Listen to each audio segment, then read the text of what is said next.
Hello everyone. आज मैं जो लेक्चर ले रहा हूँ वो है मेडिवल हिस्ट्री का। Topic Vijayanagar and Bahmani kingdom.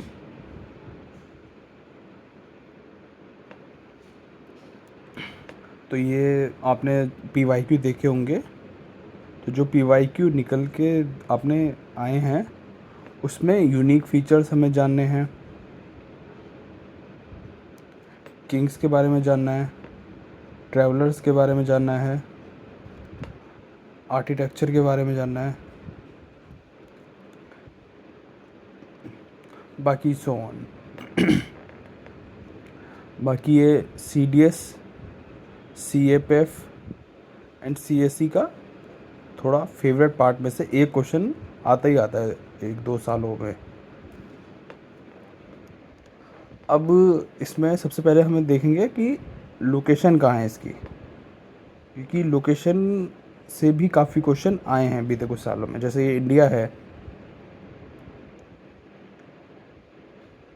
तो यहाँ पे ये पहले तो विजयनगर 4 किंगडम से मिलके बना था।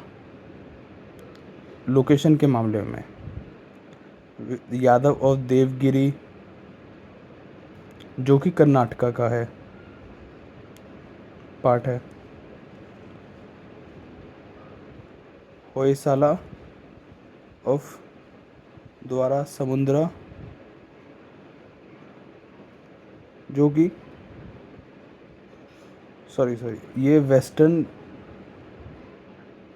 दक्कन का पार्ट है, ये कर्नाटका का पार्ट है, और ये तीसरा है काकतीय ऑफ वरंगल, ये तेलंगाना का पार्ट है।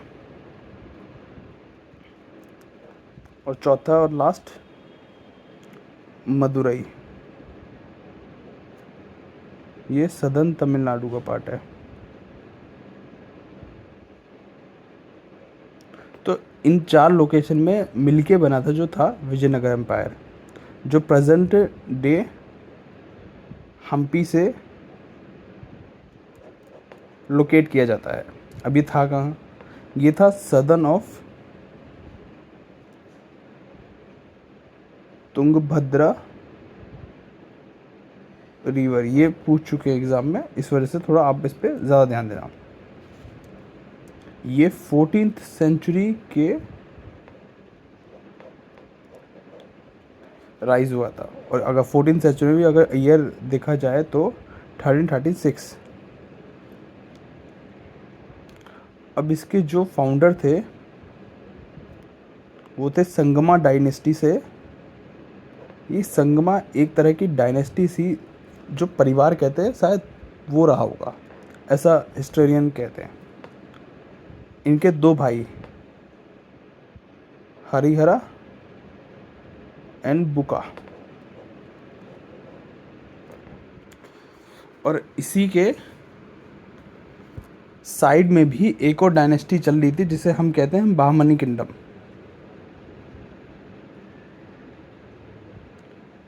बहामनी किंगडम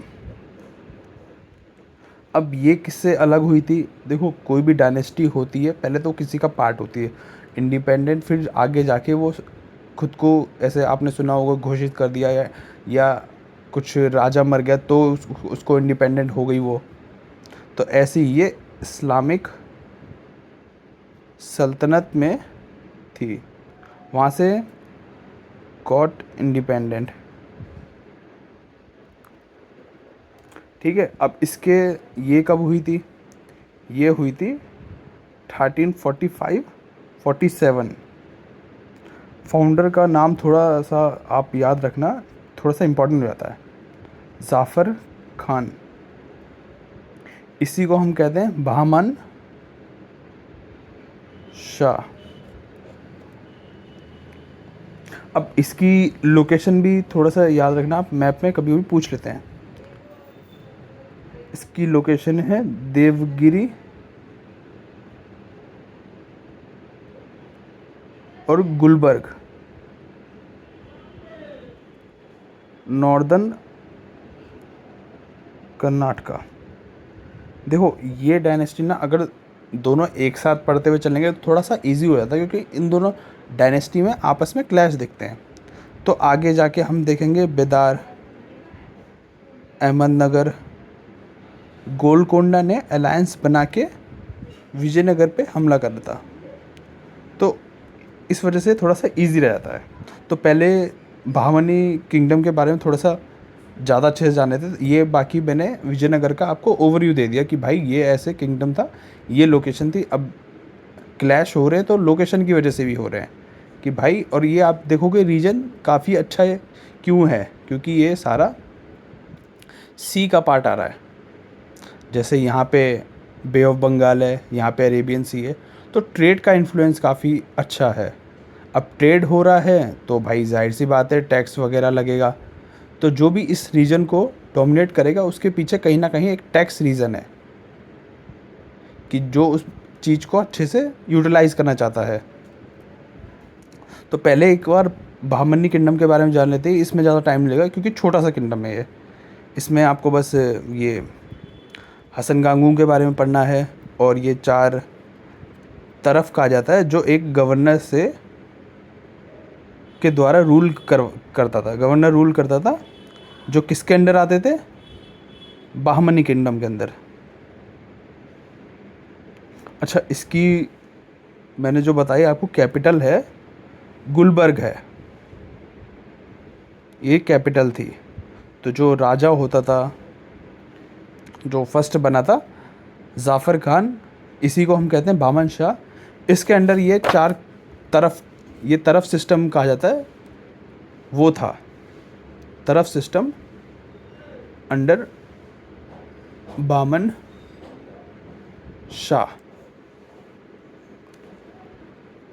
तो एक बार थोड़ा सा ज़्यादा अच्छे से नज़र मार लेते हैं ये बामन शाह के बारे में। तो बामन शाह को, जैसे मैंने बताया, हसन गांगू भी कहते थे। Declare independence, capital Devagiri, later shifted to Gulbarga. और ये एक पॉइंट है जो काफ़ी एग्ज़ाम में अभी तक तो वैसे पूछा नहीं, लेकिन ये रिटर्न बुक्स में है, ये एज अ फैक्ट, कि इस बंदे ने अपने आप को सेकंड अलेक्जेंडर कहा है ऑन कॉइन्स। तो ये थोड़ा सा स्टार मार्क करना, क्योंकि ये फ्यूचर में हो सकता है पूछा जाए कि भाई इंडिया में सेकंड अलेक्जेंडर ऑन कॉइन्स किसे कहा है। और अगर ज़्यादा अच्छे से तो वो रेफरेंस दे देंगे कि मेडिवल पीरियड में, या फिर विजयनगर पीरियड में, या फिर बहामनी पीरियड में किससे कहा गया है। तो ये एक बार थोड़ा सा पॉइंट मार्क कर लीजिएगा आप। और जो 4 तरफ मैंने बताए, जो गवर्नर यहाँ से अपॉइंट होता था, वो 4 तरफ हैं गुलबर्ग, दौलताबाद, बिदार, बेरार। यहाँ पे 4 तरफ अपॉइंट किए जाते थे। अब ये तरफ एज ए, इसका मतलब क्या है? गवर्नर रिस्पॉन्सिबल होगा। ये थोड़ा आप वर्ड्स पे प्लीज़ गौर कीजिएगा, क्योंकि वर्ड्स अगर वो हो गए तो क्वेश्चन फिर गलत हो जाता है। एडमिनिस्ट्रेशन, रेवेन्यू कलेक्शन और मिलिट्री कमांड,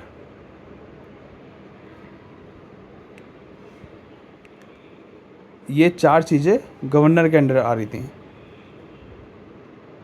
इनके लिए वो रिस्पॉन्सिबल था। और इसमें क्या होता था, गवर्नर सिस्टम में ये काइंड ऑफ मुगल का इकता जैसा सिस्टम था। इसमें क्या होता था, लैंड असाइन हो जाती थी, जिससे वो अपना भरण पोषण कर सकता था। उसके जो बाउंड्री में क्या एक्सपेंडिचर हो रहा है वो देख सकता था, और प्लस अपनी सैलरी भी उससे निकाल सकता था। ठीक है। फिर बामन शाह के बाद आया सेकंड मोहम्मद शाह। मोहम्मद शाह फर्स्ट, ये सेकंड रूलर था। इसका थोड़ा सा आप डेट थोड़ा सा ध्यान रखिएगा, ताकि डेट मैं इसलिए कह रहा हूँ क्योंकि आपको ना फिर क्वेश्चन, मतलब जैसे क्वेश्चन आता तो एलिमिनेट करने में दिक्कत नहीं होती अगर थोड़ा आइडिया होता है तो इसने अटैक करा था वारंगल। जैसे मैंने बताया वारंगल कहा था, वारंगल ये देखिए आप, तेलंगाना का पार्ट था, विजयनगर के अंडर, तो इसने अटैक करा था वारंगल। फिर इसने कैप्चर करा था गोलकोंडा का किला। एंड ये थोड़ा इम्पोर्टेंट स्टार मार्क कर लेना, टोरकोइस throne,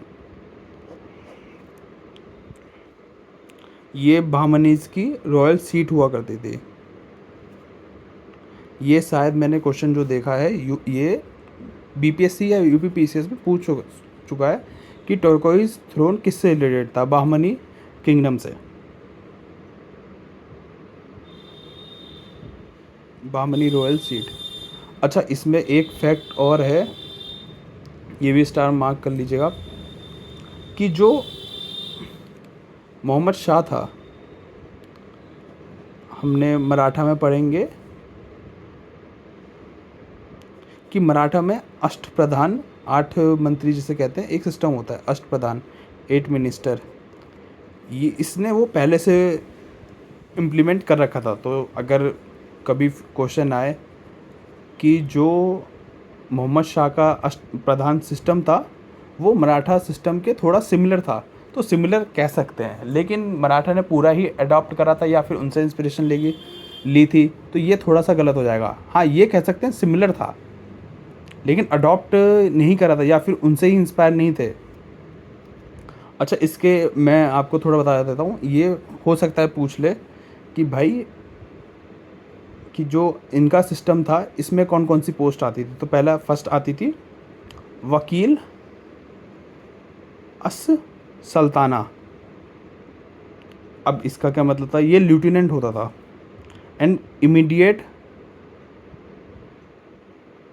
subordinate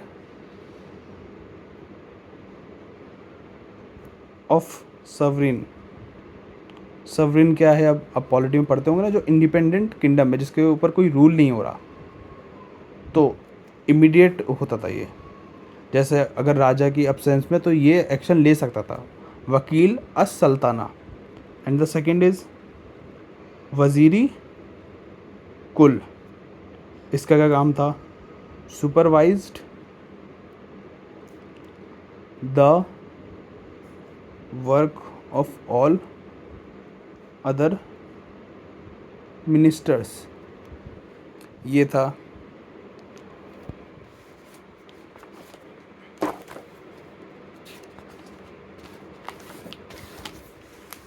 supervise all other minister, जैसे एक मिनिस्ट्री होती है अदर को सुपरवाइज करती है, वैसे ही उसी का काम था वजीर कुल।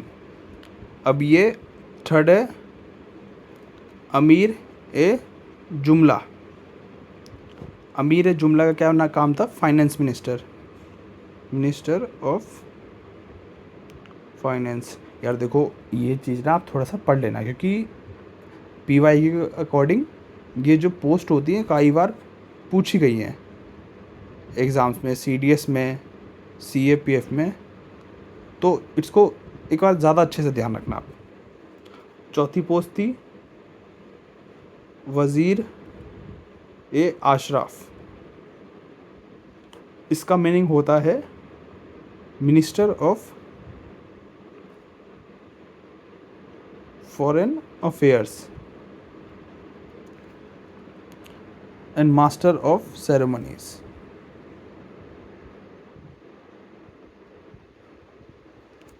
ये वज़ीर है अशरफ। और फिफ्थ नाज़ीर। नाज़ीर है असिस्टेंट ऑफ फाइनेंस मिनिस्टर। ये सारी इम्पोर्टेंट पोस्ट हैं, तो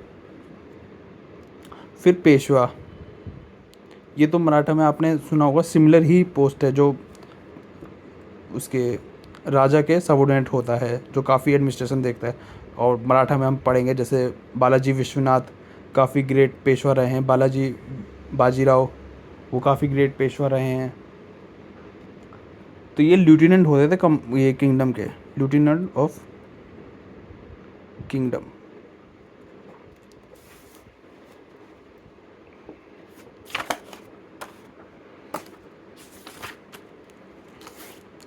और लास्ट में ये 7th कोटवाल, ये तो जैसे आपने सुना भी होगा, सिटी में पुलिस ऑफिसर्स होते थे। फिर 8 सदर ए जहां, सदर ए जहां का मतलब है चीफ जस्टिस, चीफ जस्टिस और रिलीजियस अफेयर्स।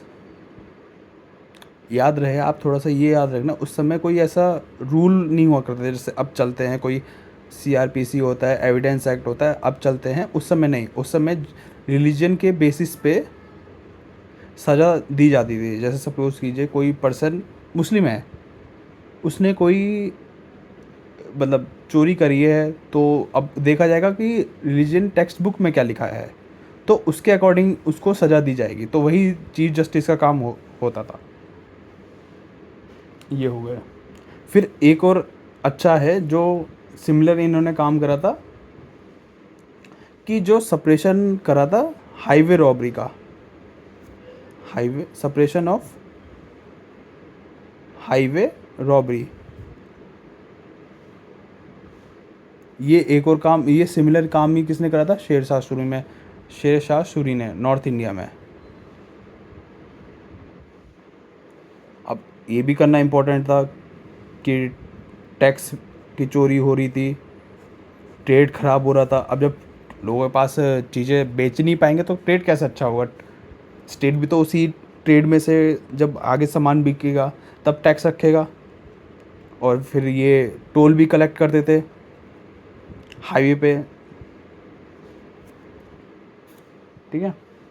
फिर इन्हीं के बाद आए मोहम्मद थर्ड, इसके बाद के राजा जो आए 1463 में टू 1482।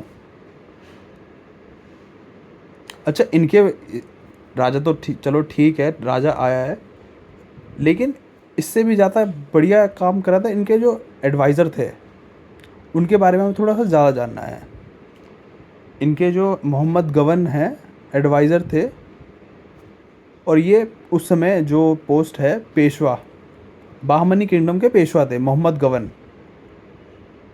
तो इनका कंट्रीब्यूशन थोड़ा सा ज़्यादा माना जाता है। अब इस बंदे ने क्या कंट्रीब्यूट करा था, इन्होंने गन पाउडर यूज़ करा था, गन पाउडर यूज़ करा था कब, बेलगाम बैटल में, अगेंस्ट जो हुई थी विजयनगर रूलर्स के अकॉर्डिंग से, विजयनगर रूलर्स से हुई थी ये। फिर इन्होंने जो इम्प्रूवमेंट करा था वो करा था 4 किंगडम्स में। 4 किंगडम में कौन कौन से आ रहे थे आप थोड़ा ये जान लीजिए। 4 किंगडम में आ रहे थे बीजापुर, अहमदनगर, बेरार, गोलकोंडा। ये 4 किंगडम बाहमनी किंगडम के अंडर आ रहे थे। तो अभी आगे चल के हम देखेंगे कैसे कि ये अहमदनगर हो गया, गोलकोंडा हो गया, और बीजापुर ने अलायंस बनाया था विजयनगर के से लड़ने के लिए। लेकिन अब क्या होता है कि मोहम्मद थर्ड और हसन गंगू, ये इनको देश निकाला दे दिया था और ये मर जाते हैं। तो ये 4 किंगडम इंडिपेंडेंट हो जाते हैं। तो इसके बारे में थोड़ा जान लेते हैं कि भाई बीजापुर की जो डायनेस्टी थी वो थी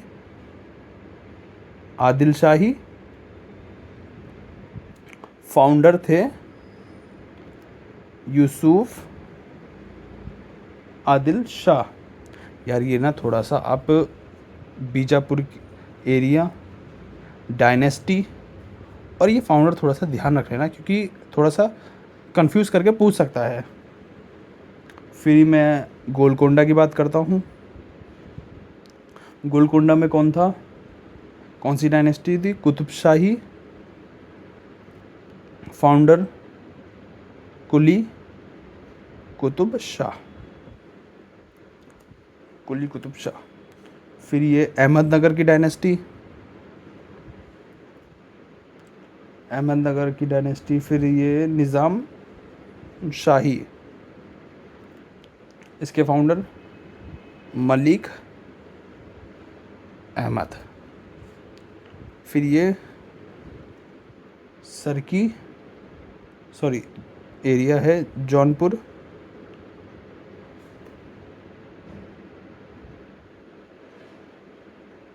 जौनपुर, इसमें डायनेस्टी शर्की शाही और ये मलिक सारवार। तो अब बाकी फिर ये डायनेस्टी है तो हमने आइडिया ले लिया। तो अब हम विजयनगर की पढ़ेंगे। अब देखेंगे इनके बीच में क्लैशेस क्यों थे और कैसे कौन सी डायनेस्टी आपस में लड़ी हैं। फिर विजयनगर की 4 डायनेस्टी रही हैं, संगमा, सुलुवा, तुलुवा, अराविडू।